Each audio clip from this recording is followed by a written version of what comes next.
Good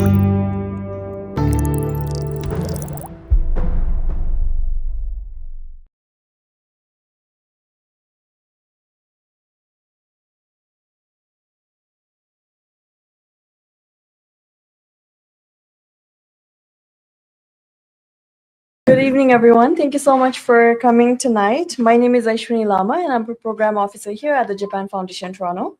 Before we begin, I would like to acknowledge that the land that we are standing on is the traditional territory of many nations, including the Mississaugas of the Credit, the Anishinaabe, the Chippewa, the Haudenosaunee, and the Wendat peoples. It is now home to many diverse First Nations, Inuit, and Métis peoples. We encourage you to seek out resources to reflect on the land that you are on, your relationship with the land, and who the traditional keepers of the land are. Thank you so much for joining us tonight for this intimate session with Dr. Jennifer Robertson. Dr. Robertson is Professor Emerita, Anthropology and the History of Art at the Robotics Institute, University of Michigan. She is also an affiliate professor at the Tokyo College, University of Tokyo Institutes for Advanced Study, and Anthropology and Japan Studies at University of Washington. A historical and visual anthropologist specializing in Japan, her books and articles address a wide spectrum of interdisciplinary subjects ranging from the 17th century to the present. Last night, Dr. Robertson also gave a keynote speech at the Royal Ontario Museum's Almost Human event. We are really grateful to have gotten the opportunity to invite her to our center while she's in town. Today's event has a few different parts, so please allow me to go through them. We will first start with a presentation from Jennifer on Robo-Buddhism and Techno-Religion in Japan. This will be followed by a 20-minute moderated conversation between Jennifer and Japan Foundation Toronto's Executive Director, Ms. Noriko Yamamoto. In this conversation, we will try to learn more about Jennifer's views of AI as well as Japanese studies. Finally, we will have a 30-minute of audience questions and answers, so please hold your comments and questions until then so we can have a fruitful discussion. We also did a library tour just before this, thanks to the library team. So if you missed it and would like to check out our library, please feel free to drop by anytime during our opening hours. Now to welcome Jennifer and to give a few opening remarks, may I please invite Ms. Noriko Yamamoto to the podium. Thank you. Thank you, Srini. Good evening, everyone. I'm Noriko Yamamoto. It's a great pleasure to welcome you all to this special evening with Dr. Jennifer Robertson. As a leading scholar in Japan studies in the United States and around the world, Jennifer has inspired many of us, both within the field and beyond, through her cutting-edge research and wide-ranging work on the socio-cultural dimensions of Japan and broader human society. We at the Japan Foundation have been very fortunate to benefit from her guidance and support, particularly during her time as a member of the American Advisory Committee for Japan Studies. She has received many awards, grants, and fellowships, including those from the Japan Foundation, and has published several books, as well as numerous articles. In her most recent book, Robo-Sapiens Japanix, she explores how robots are imagineered in ways that reinforce conventional social and political systems. We are living in an age of technology, and robotics and artificial intelligence are something most of us are curious about. Japan, in particular, is a global leader in robotics, with a notable development of humanoid robots. In this evening's talk, Jennifer will show us how some of these robots are integrated into Japanese society today. Her insights about the unique interconnection of robotics with Buddhism and religion will provide us an opportunity to discover how the two potentially come together. Later, Jennifer and I will talk more about Japan studies and artificial intelligence and open the floor for questions. It is truly an honor to have Jennifer here today. We are also thankful for everyone here, a distinguished guest, audiences of scholars, graduate students, librarians, social workers, and religious practitioners. And we look forward to having a vibrant conversation across topics. So now, Please welcome Dr. Jennifer Robertson to the podium.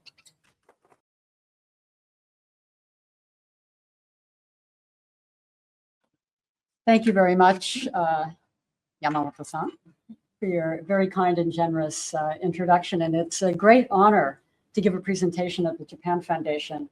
And I owe heartful thanks to Noriko Yamamoto for inviting me. And I owe warm thanks to Aishwini Lama and Lisa Hatanaka for their kind assistance in making this event possible. And thank you all for coming this evening. This is a huge topic for 45 minutes. And I've had to give an abbreviated version of historical events, but you will hear plenty as it is, I promise you. Okay, I'm going to be talking about the fusion of religion, spirituality, and technology with a focus on Japan today. And I'm going to begin by providing you with a working definition of religion that I prefer. And I'll briefly review the background of the origin of religious institutions in Japan. I don't know how much common knowledge this is, but we can all start on the same foundation.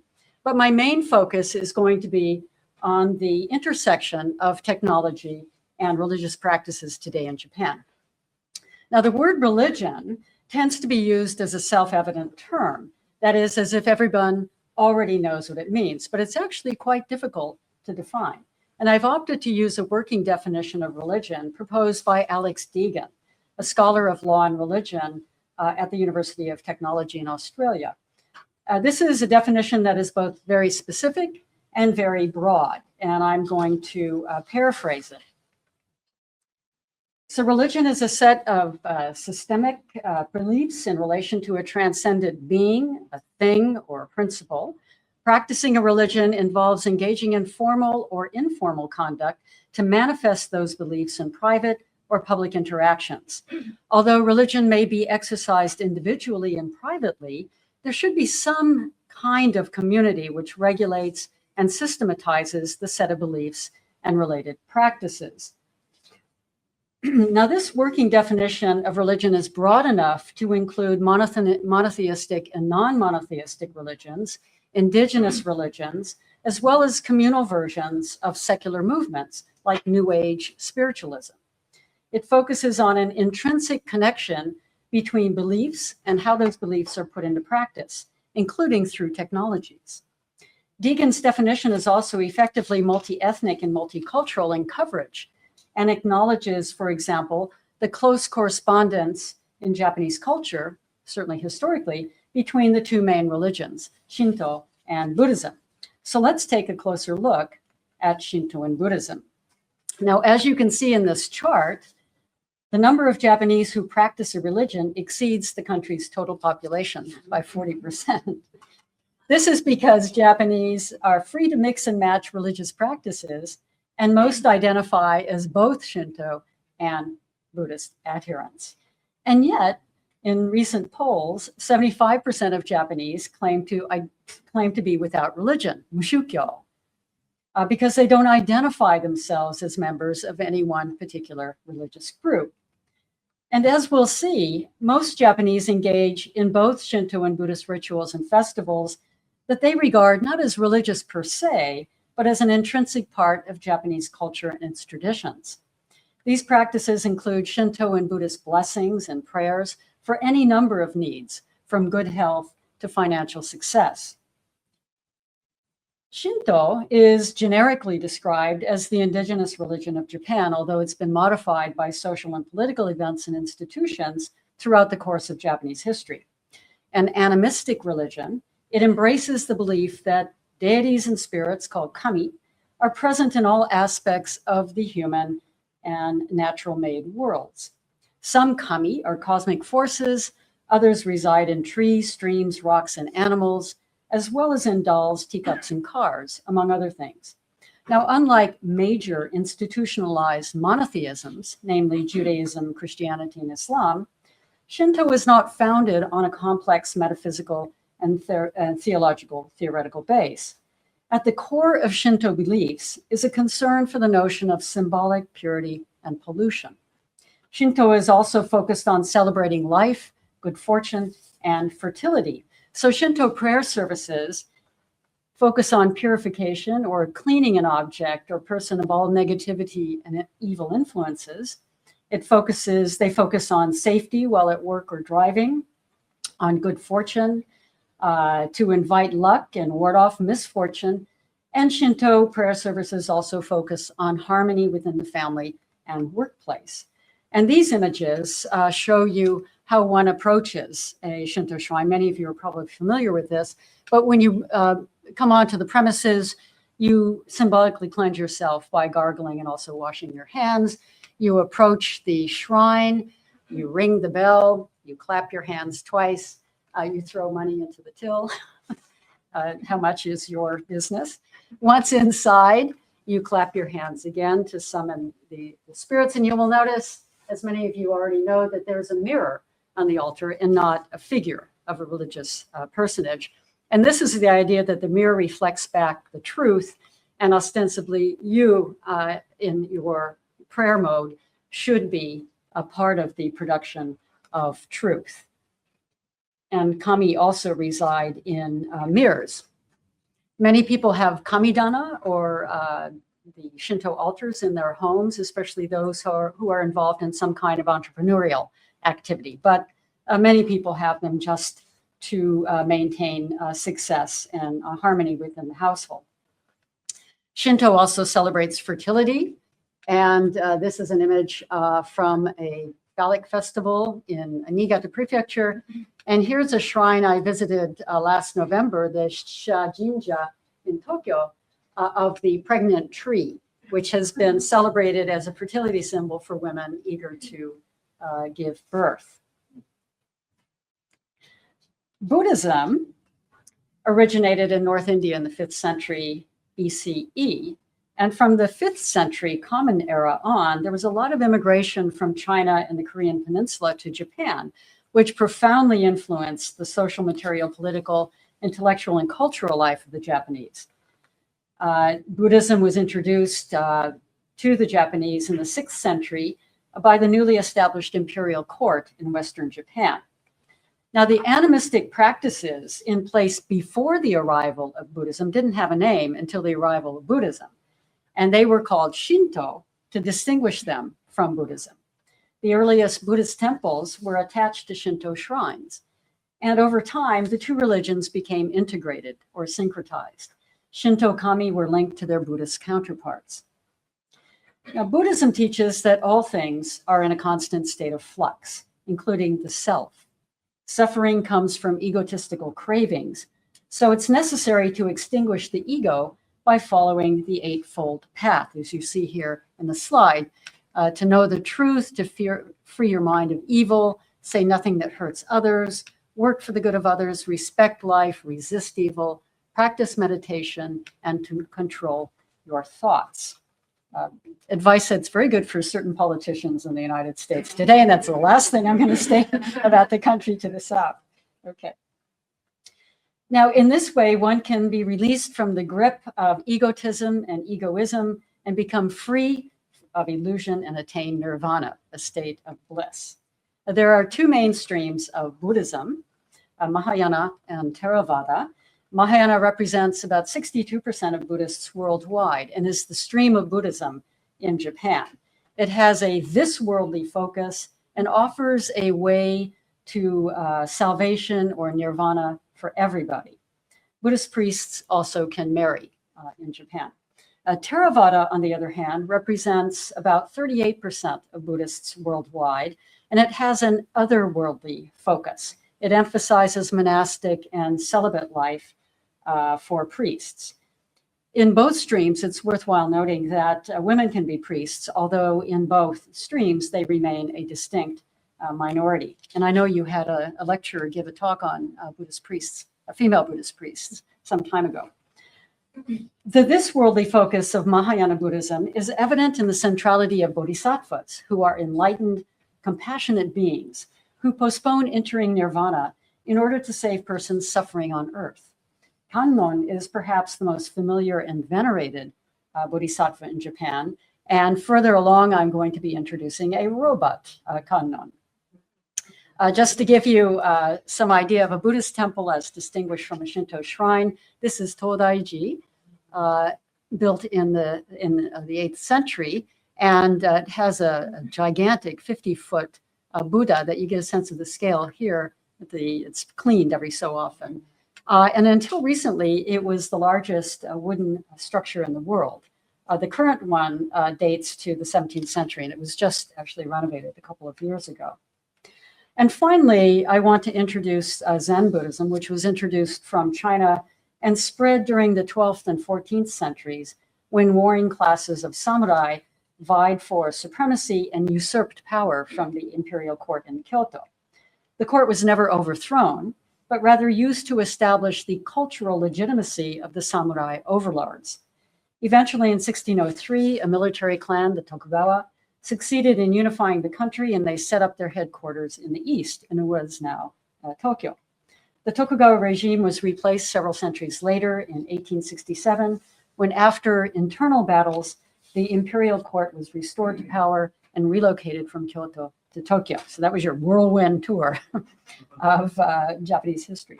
Now, Zen's emphasis on mindfulness, meditation, serenity, and emptiness shaped samurai culture's core principles like righteousness, courage, loyalty, and the inevitability of death.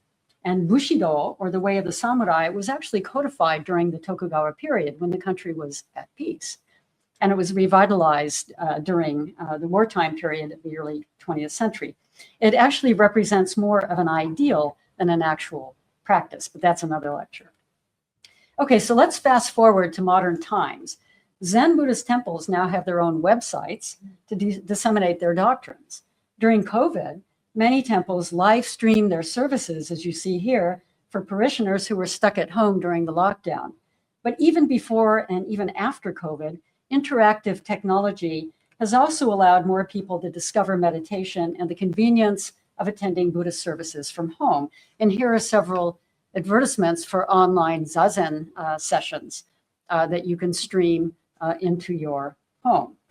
And Zen meditation is touted both as a method of relieving stress and helping to build self-confidence, but also to build self-discipline. And all of these as an antidote to our fast-paced, media-saturated daily lives. Now, as I noted, Shinto is concerned with and celebrates fertility, purity, and this worldly benefits. Mainstream Buddhism, on the other hand, is sometimes referred to as funeral Buddhism, as most funerals involve Buddhist services and burials. A Japanese burial service, a Japanese funeral rather, typically invokes a wake, otsuya, and a formal ceremony, the ososhiki, led by a Buddhist priest who recites sutras and leads incense offerings. The body is placed in a coffin, often with items that the deceased cherished, and cremation is most common. Following the cremation, the family collects bones in a ritual called kotsuage and puts them in a funerary urn that is then placed in a grave. Some households, and usually those of eldest sons, include Buddhist altars, or butsudan, where the ancestors are memorialized in daily rituals. Now, funeral business fairs, such as the Life-Ending Industry Expo in Tokyo, are becoming very popular events, offering both traditional and high-tech services and products. Visitors can participate in a corpse dressing ritual. They can climb into a coffin for a personal test. They can have their funeral portraits taken after a beauty session, and they can shop for coffin clothing from a company called Final Couture. Consumers can even experience their own funeral through virtual reality headsets. And you can buy your funeral supplies for your cherished pet. The rapidly expanding percentage of super seniors in Japan over 75, and now about 29% overall, but 90% in some rural areas, has spurred a growing interest in preparing funeral arrangements ahead of time. Couples with children have said that they don't want to burden their children with these arrangements, and other couples say that they don't trust their children to give them a fitting funeral. So this is a good moment to return to my opening image of the humanoid robot Pepper dressed as a monk. In August 2017, the global mass media reported that Pepper, SoftBank's celebrity humanoid, had been given a new role as a Buddhist priest for hire at funerals. Headlines shouted, "Robots in Japan are now Buddhist priests." Well, as is typical of mass media reports about Japanese robots, this too was an exaggeration. It was a one-off account that was never followed up. And Pepper was actually part of an exhibit of robotic technology at the 2017 Life Ending Industry Expo. The exhibit's organizers were interested in assessing whether the public would accept robot-delivered prayers. They pointed out that not only was the number of human priests shrinking, but that robot priests were cheaper to hire than human ones. So let me give you a brief introduction to Pepper before showing you a video of the robot chanting a Buddhist sutra. Pepper was, and I say was because Pepper's been discontinued. Pepper was manufactured by SoftBank, a Japanese multinational company specializing in technology, energy, and finance. The humanoid was introduced to the public in 2014, and the masculine gendered robot, and almost all humanoids are gendered, is a 1.2 meter tall robot with 2 eyes and a mouth. The eyes are large black pupils. They're 3D depth sensors surrounded by an eye socket illuminated by 8 colorful LEDs. The mouth crescent houses a camera. Pepper weighs about 28 kilograms and runs on a lithium-ion battery with a 14-hour charge. He is outfitted with Wi-Fi, a 3D camera, a microphone, speakers, gyroscopes, bumper sensors, arms and hands, and fingers with touch sensors. A touchscreen tablet on Pepper's chest allows users to exchange texts with Pepper. It's almost like, talking with your computer via WhatsApp or something. Pepper has very limited speech recognition capability, and the robot was discontinued in 2021. The components that went into the manufacture of Pepper, however, were transferred to a state-of-the-art vacuum cleaner called Whiz. So there was a Buddhist rebirth here as a vacuum cleaner. And most humanoids are not end products, but rather they are platforms and prototypes for more lucrative industries. And it's really important to understand humanoids as humanoids are not very useful. And it's all the components that go into them that get spun off into more lucrative industries like wheelchairs, mobility devices, but increasingly, I'm sad to say, as surveillance and weapons systems. Now, the YouTube video I'm going to be showing you shows Pepper chanting at the Life Ending Industry Expo in Tokyo, where a booth was set up to resemble a Buddhist altar. In the video, an unidentified human priest monitors Pepper as the robot chants a sutra in a nasal monotone while using mallets in both hands to beat rhythmically on ritual drums. Let me play the video for you.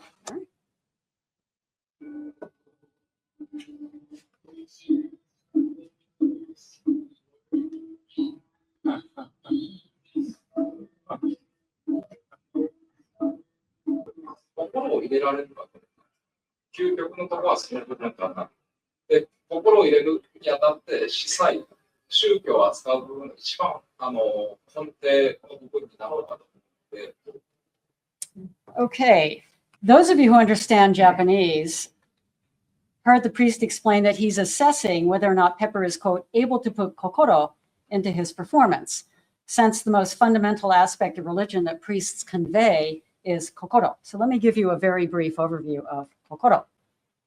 Kokoro is a word that is widely and innovatively used in everyday parlance and figures in many Japanese idioms. Kokoro is best translated as heart-mind or mindful heart to fully convey the Japanese meaning of kokoro as the center of both emotive and cognitive sensitivity. They're not separate, they're one package. So affective as well as intellectual knowledge. So a single package of emotional awareness is how to understand kokoro. It's a key lexeme in Japan's 2 main religions. both Shinto and Buddhism. And it's generally believed that while only humans have a kokoro, through a long and familiar association, the human kokoro can enter into a given object, such as a calligraphy brush or a personal robot like Noriko's Paro, or an animal's body. This is especially the case with familiar or treasured objects and beloved animal companions. So kokoro is finite in the sense that it does not persist after a human being's death or after a kokoro-infused object breaks down. What does continue after death or after a breakdown is tamashi, whose English equivalent is soul. Now, in popular parlance and translation, kokoro and tamashi tend to be used interchangeably, but they're actually, and strictly speaking, quite different. And they refer to different things and to different temporalities.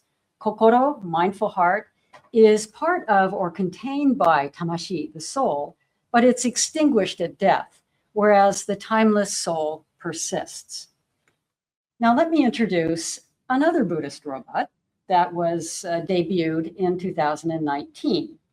Mindar is a 1.8 meter tall, 32 kilogram bodhisattva robot at Kodaiji, a Zen Buddhist temple in Kyoto.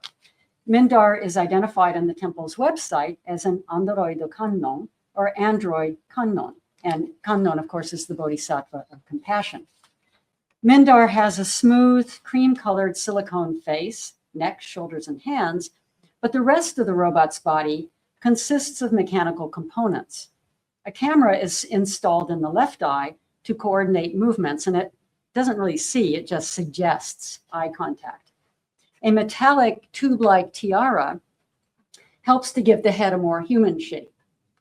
Elongated triangular aluminum plates from the waist down fasten the standing robot to an octagonal platform. Mindar's only moving parts are the head and the neck, arms and hands, and torso. Now, every Buddhist image made of bronze or wood has to have what's called a kaigen, or an eye-opening ceremony, before it's officially installed. And so a priest will color in the eye. You obviously can't color in a robot eye. So what they did was plug it in and it opened the eye. So a kaigen ritual before it was installed. However, you'll see where it was installed in a minute. Now, the savvy Kodaiji priests commissioned roboticists at the University of Osaka to construct and program the $1 million robot bodhisattva. And they rationalized that it would provide the 400-year-old temple with a high-tech veneer, and it would attract new parishioners, and especially younger, more tech-savvy parishioners. Now, the theater housing Mindar is located outside the main premises of the temple. It's right off the parking lot next to a French cafe. And so one wonders whether or not it was regarded as a really real Buddhist figure. But Mindar performs in a windowless room with walls that double as video screens filled with worshipers.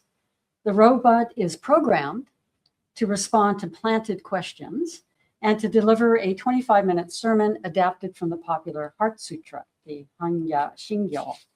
Excerpts from the sutra, recited in with a commentary in a somewhat feminine voice, are projected in Chinese and English on the walls. And I'll show you a video of Mindar preaching.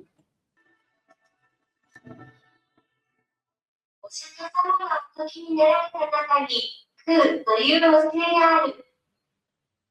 お釈迦様はなぜこのようなことを説かれたのか。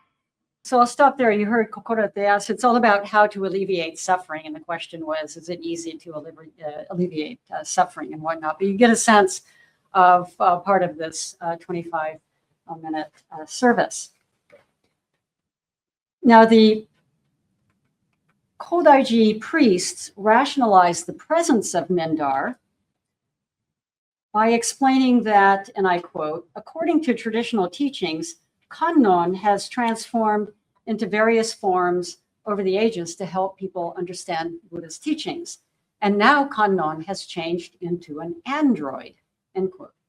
But this is a little bit disingenuous in my view, since the temple commissioned the robot in the first place. It's not that Kannon was responding to or was besieged by supplicants. For the roboticists who helped design and program Mindar, the temple serves as a site outside of the library for exploring human-robot interactions and collecting user data that can be analyzed for future applications.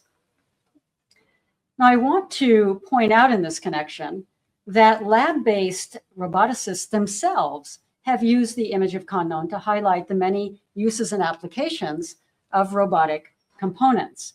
And this is the cover of the robotics journal of the Journal of the Robotics Society of Japan. And you have, instead of the various Buddhist implements in this 1,000-armed Kannon statue, you have all the various accessories needed to put together a laptop or put together a computer or a robot. And it's clearly using religious symbolism to identify some of the important components of robotics laboratory and technology. So it's a way of familiarizing the public with robotic technology and also suggesting that robots are, like Kannon, protectors and not destroyers of human life. And in fact, in Japan, there are evil robots in Japanese science fiction, but most robots are considered to be friendly collaborators. And they're not going to displace or replace workers. They're going to augment and do what workers can't do as well, or that work that is too dangerous for human workers. Now, just this year, another Kyoto temple, it's interesting, all the technology is happening in Kyoto temples. This one, Shoren-in, also working with Kyoto University roboticists, but using a Chinese company called Unitree's robot, introduced Buddharoid. And I want you to notice the difference between the cartoon rendition and the actual humanoid robot here. This robot is a little bit different from Mindar and Pepper. It's trained extensively on sacred Buddhist scriptures. And unlike Pepper and Mindar, uses ChatGPT for interactive dialogue. Now, whether Buddharoid succeeds as a believable priest or not remains a short-lived tourist attraction remains to be seen. It's still too new, but I just want to show you a clip of Buddharoid moving, not actually talking in this case.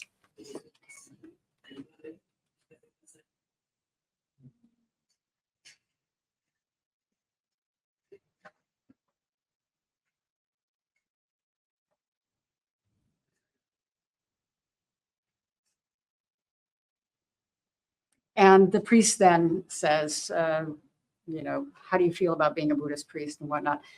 In the interest of time, I'm not going to show a longer version of the clip, but it's interesting. Now, it's important to emphasize, again, you saw how Japanese roboticists were using religious imagery in the form of the 1,000-armed Kannon.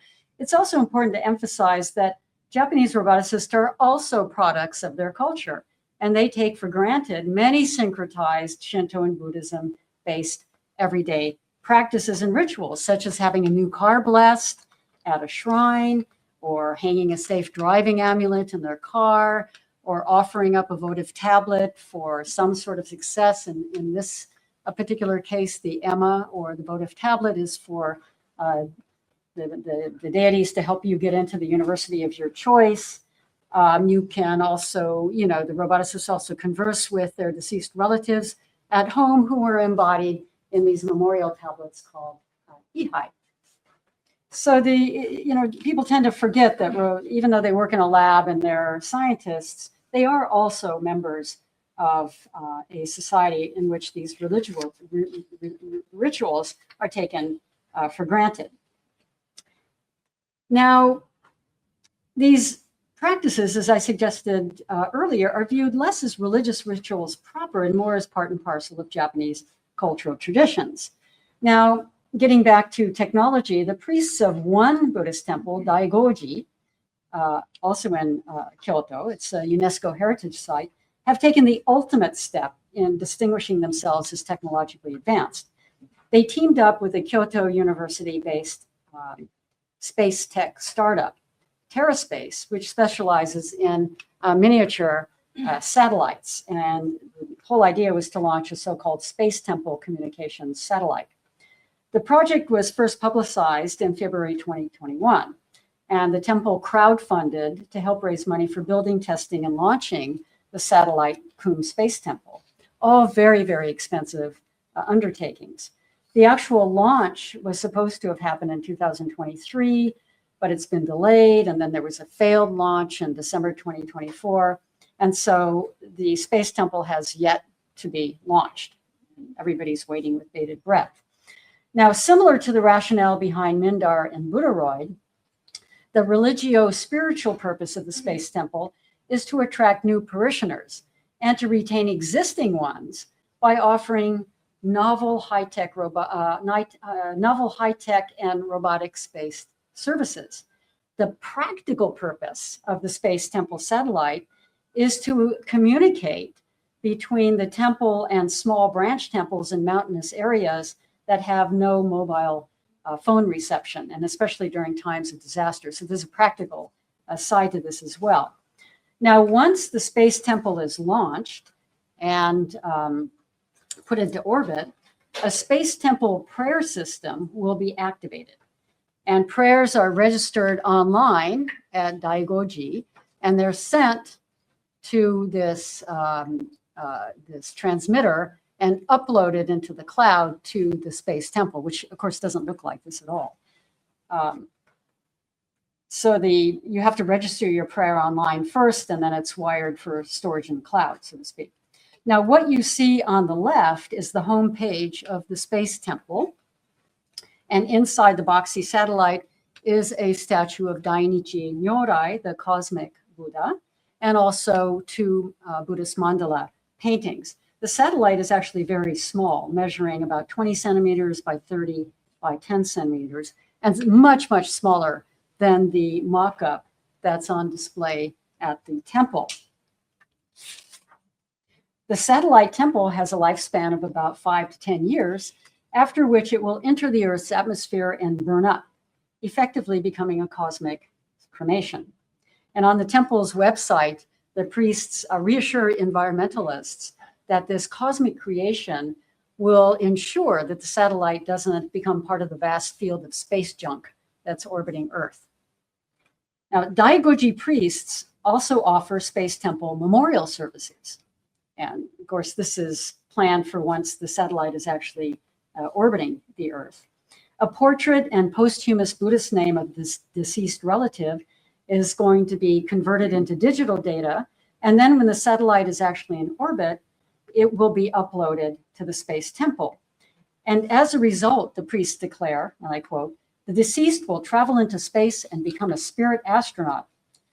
And now this future Space Temple memorial will cost up to $1,000 USD, depending on the size of digitalized data. So in addition to its practical use, it is also a way in which the temple can raise money through these various services. Now, the Shinto and Buddhist priests I've introduced thus far are all very savvy entrepreneurs who feel that they have a desirable product that will provide both practical and spiritual services and benefits. They are applying new technologies to update older, more traditional religious rituals and funeral memorials. That mainstream Shinto shrines and Buddhist temples are experimenting with new media and robotics is, according to many Japanese social scientists, related to the rise of individualism and to the advent of IT, or the infotech age. And you have Shinto priests blessing new laptop computers to free them or ensure their freedom from malware and glitches. You have a funeral for broken robotic companions, in this case, Sony's first generation Aibo. You have, of course, the streamed Zen services. You've seen Mindar and Pepper.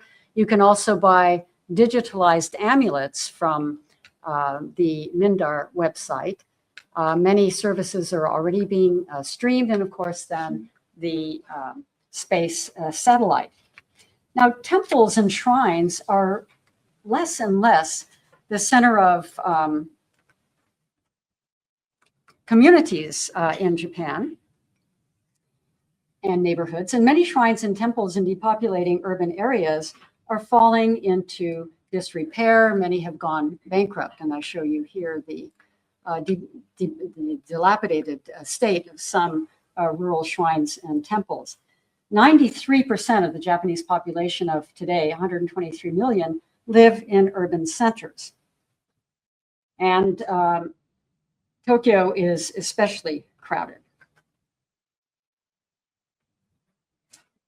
Instead of visiting shrines and temples and talking to priests, people have now the option of using social media to connect with others and to search for answers about profound questions like the meaning of life and death. These developments underscore what scholars of Japanese religion have pointed out, namely that religion and religious organizations are in part a service industry. They provide services that adapt and respond to specific needs and desires, from the esoteric and trendy to the pragmatic. Technology, including robots, can augment and extend those services. Now, it's the case that over the past 2 decades in Japan, mainstream religion has been changed by commercialization and consumer culture. Shrine and temple-based rituals and festivals are being modified by priests to be more compatible with tech-dependent urban lifestyles. And so the priests have to be really pragmatic and innovative if they want to attract parishioners from younger, more individualistic persons. So when I'm in Japan, I live near Tokyo University, which is near Akihabara, the electronic and game center of Tokyo.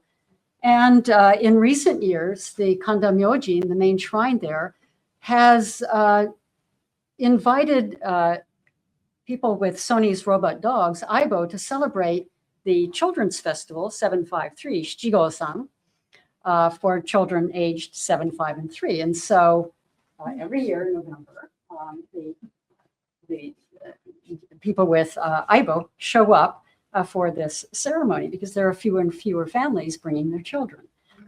It's very smart. And as you saw earlier, a memorial service for the defunct Aibo, which was discontinued in 2006, and then Sony stopped supplying parts for repair in 2014. The Kofukuji Temple was one of 2 main temples that offered memorial services, but it was also a way to recycle. You couldn't burn the robots in the usual sort of cryo or fire cremation service. It would release toxic fumes. So for a price, you could have your cherished robot companion given a funeral service, and then the temple would recycle the materials. I visited the temple and they've stopped doing this. It was sort of a very temporary kind of service. Now, at the same time, new technologies have been harnessed by individuals to customize, as it were, their own spiritual needs and desires unrelated to organized religious activities. So spirituality can be understood as something to be searched for by individuals and not necessarily through mainstream religions. Now, according to several Japanese scholars of religion, for the past 2 decades in Japan, there's been a spirituality boom. And this new technology-dependent spirituality movement focuses on individuality in the sense of one's inner life and personal gratification, in the sense of self-knowledge and self-improvement. And healing one's kokoro, or heart-mind, is also a key theme. So you can get the Voicey app that will help you heal your kokoro and help you develop your desired personality. It's sort of reinforcement through the app. Many priests at established shrines and temples have learned from and have sought to claim a share of spirituality culture and the consumer market. So Kodaiji, the temple where Mindar, the android bodhisattva, is based, sells digitalized Mindar amulets, but also a comic book online And the comic book features Mindar helping troubled men and women heal their kokoro and recover their sense of individual social worth and interdependence. So again, manga culture is a part and parcel now of this particular mainstream institution. So it's time for me to wrap up. New technologies are used for religious and spiritual practices, including robot priests and bodhisattvas, internet-streamed prayer services, satellite-based temples and memorial services, funerals for computers and robots, the digitalization of religious rituals, and online spiritual guidance. Their use strongly underscores what scholars of Japanese religion have pointed out, namely that religion and religious organizations and spirituality counselors and websites are a service industry. They provide this worldly services and products in response to specific collective and individual human needs and desires. That said, peppers and mindars will probably never replace human priests. Maybe I'm optimistic, but I believe this. Digital amulets may not replace paper ones or wooden prayer tablets. Online prayer services and orbiting space temples may eventually lose their new agey novelty. Nevertheless, all these technologies and their inventors and users are helping to bridge the conceptual gap between the laboratory and the street, and more generally, between science and religion, and between the high-tech secularized world and more spiritual domains. Thank you so much for your attention.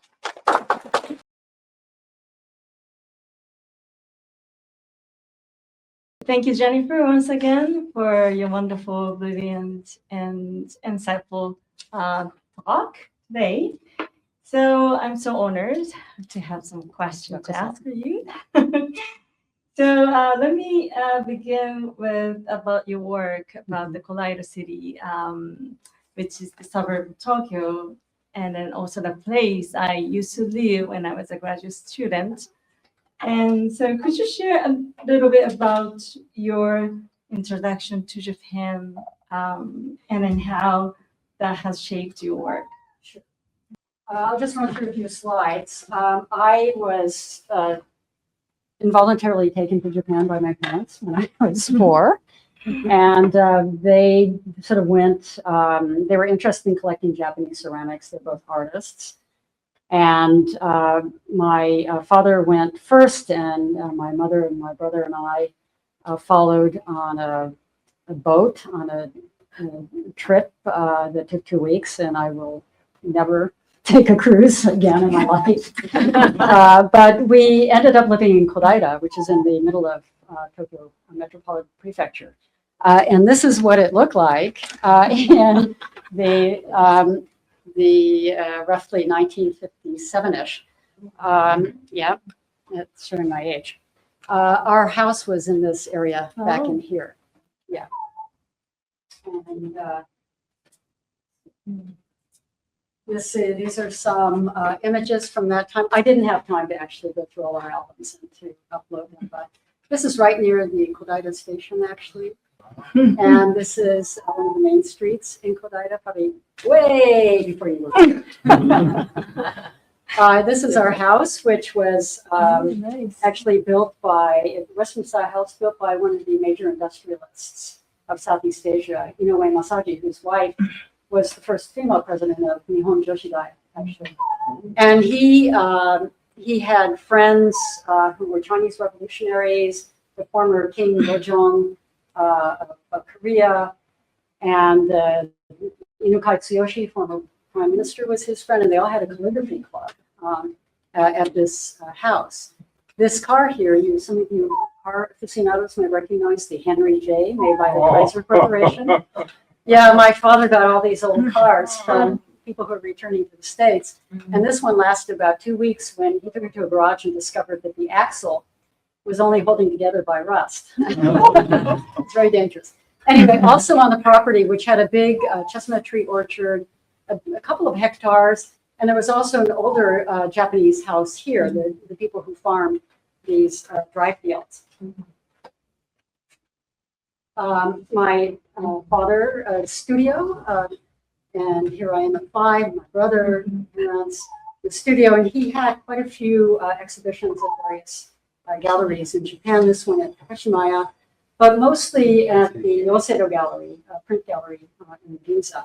And the then now deceased owner, Abe Yuji, was a very, very dear family friend. My Yochian pictures. I went to Yochi. I don't think I've worn it since. And this is Abe-san teaching me a bad habit. I don't smoke. And this is on one of our many travels of Japan. And this is my brother playing, having a sumo wrestling match with other friends. So our life was really very much in this rural area. We had 2 lives because we were bused from American school and we come home and have a completely Japanese life. This, incidentally, takes place on the debut of the Shinkansen in 1964. We were able to ride it. Doesn't look this way now, but yeah. I was actually on TV. I'm on the Wanpaku Kishadayori. Believe it or not, as a typical American, and even with this headband. Now, you had a hat. I always wore a hat for some reason. And they said, you can't wear a hat on TV, so I said it's a band. Anyway, it was, nobody stopped me, but I had to introduce to this, these students from this elementary school, my elementary school. It was kind of a quick show. This is an NHK show. And I worked at NHK, and they got some of the old footage out for me, which was really nice. Yeah. And that's it for the Kodaira pictures. Thank you, Jennifer. So yeah, this is the first book she published about the Kodaira city, and it's in the library, so you can follow if you like to read more. But thank you. Yeah. Wonderful. It's very different, but I can still sense the Tama area, atmosphere. Yeah. Well, the reason I actually did my dissertation research in Kodaira was because I was looking for an apartment in that area, and one happened to emerge on the other side of the tracks.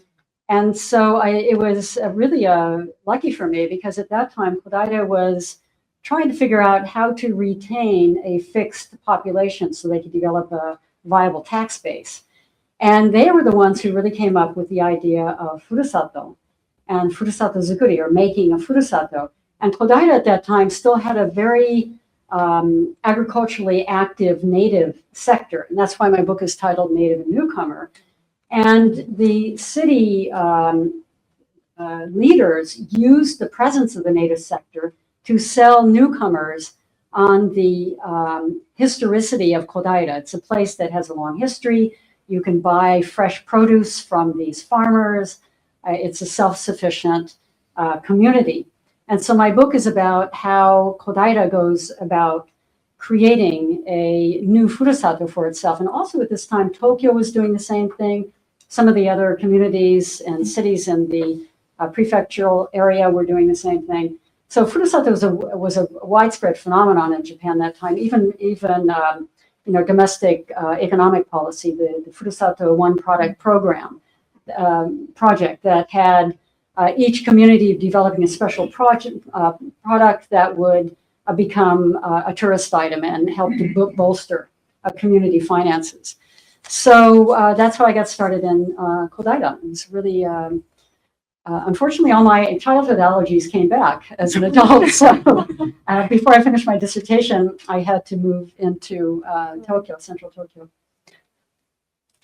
Right, thank you. So my second question. So you've been working on robotics since the early 2000s, long before today's era of AI. And looking back, that feels remarkably forward-looking. And can you tell us about how or what first drew you to the robotics? Sure.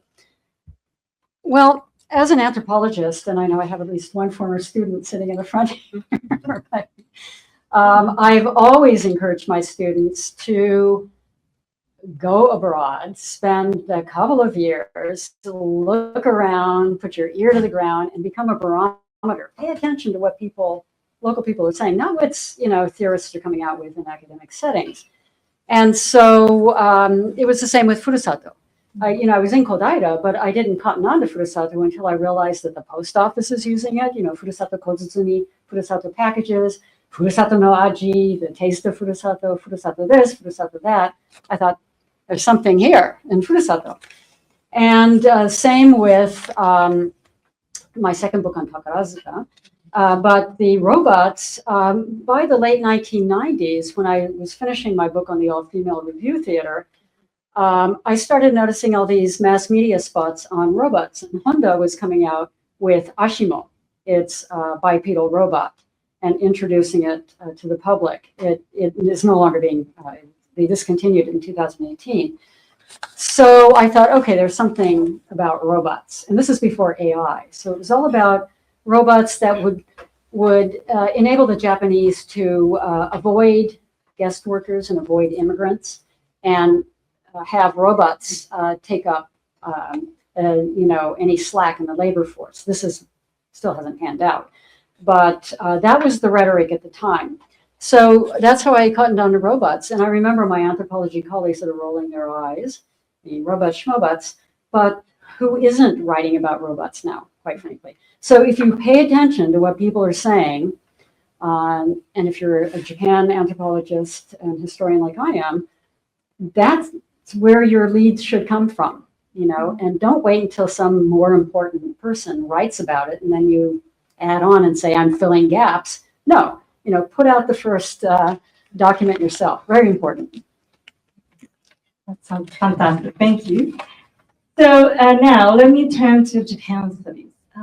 When I first at the University of Michigan, which is the earliest established Center for Japan Studies in the United States, I think it was back in 2012, not long after the Lehman shock, which also had an impact on many of the Japan Studies institutions in the US. I was initiated by your words that investing the faculty positions is the first thing of everything to enhance or develop the Japan studies in academic institutions. And that has shaped my core belief in my professional career at the foundation since then. But today, the trend is accelerating across Canada and US, that many of the leading scholars are retiring, and then the positions are not always being replaced. And from your perspective, what does a field need to sustain and grow the field for the future? Great and difficult question, and I'm sure all of you have some answers to that. First of all, in the United States, at least, we need an administration that appreciates intellectual work, science, and of course, scholarship, and appreciates universities as halls of learning. But area studies is in bad shape in the United States now. I mean, people are not, foreign languages are not necessarily being insisted upon.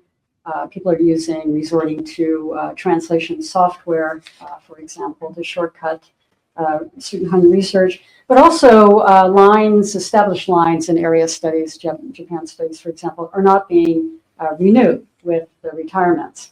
Instead, what you find is something called global studies. So people who can teach a broad range, kind of in a presentist way a little bit, are being hired, as opposed to somebody who has a really deep grounding in a particular area, which then allows them to work in another area with an equal dedication to that level of grounding and knowledge, as opposed to just sort of skimming the surface. I think the specter of presentism is part and parcel of our infotech era.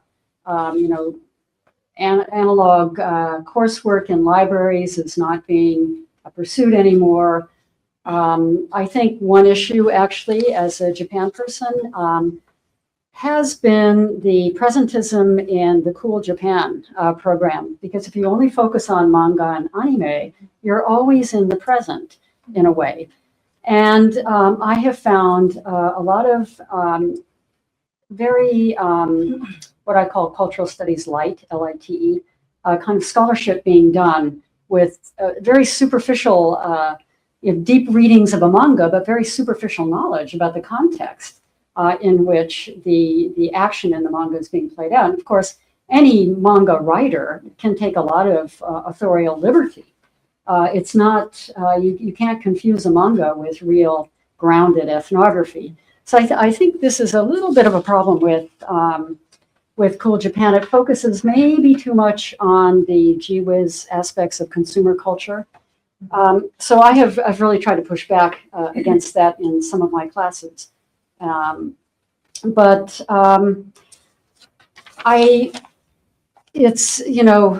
Universities are not really keen on having more faculty positions because those are expensive. And I think a lot of universities now are pursuing more postdoctorates. And so you give certainly a new PhD an opportunity to teach for 2 or 3 years, and ostensibly that will be a springboard to go someplace else. What would be ideal is if that 3-year postdoc would materialize into a tenure track position. Now, I mentioned the global studies and the sort of superficial, cross-cultural comparisons. That said, even as a Japan specialist and historian, I had to teach classes that were not about Japan. Introduction to Anthropology, for example. We in area studies cannot afford to be highly parochially focused. We have to be generalists. That said, when we do comparative work, we have to know something quite as deep as the culture we're familiar with if we're going to do a genuine comparison that's apples and apples as opposed to apples and oranges. So if somehow, money to get, young people back into the field, for example, a lot of people don't want to go because they think they're going to miss out on whatever. A lot of Japanese students are not traveling abroad because they don't want to miss out by being, in the United States or wherever else. So it's a difficult question. I'm not sure I can answer that, but I think it's a good thing for all of us to start thinking, and perhaps the Japan Foundation can conduct some sort of general survey among academics to generate some ideas, and then we can pool those and think about their feasibility. Thank you very much for your advice. And so my final question about AI. So many of us feel a certain ambivalence. Our lives are inseparable from AI. AI is everywhere, and we use it, whether intentionally or not.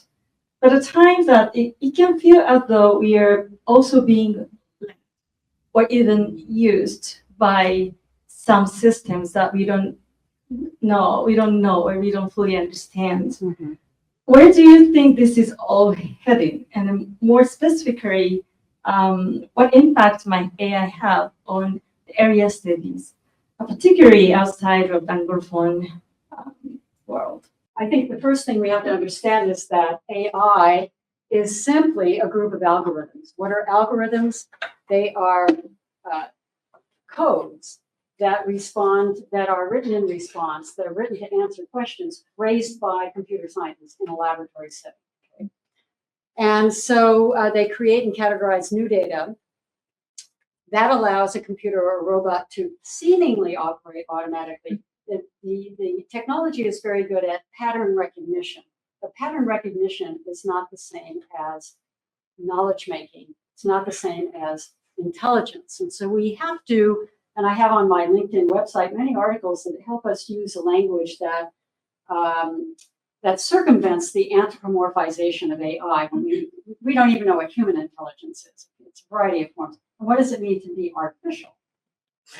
So, we have to talk in terms of pattern recognition. We have to talk in terms of statistical probability.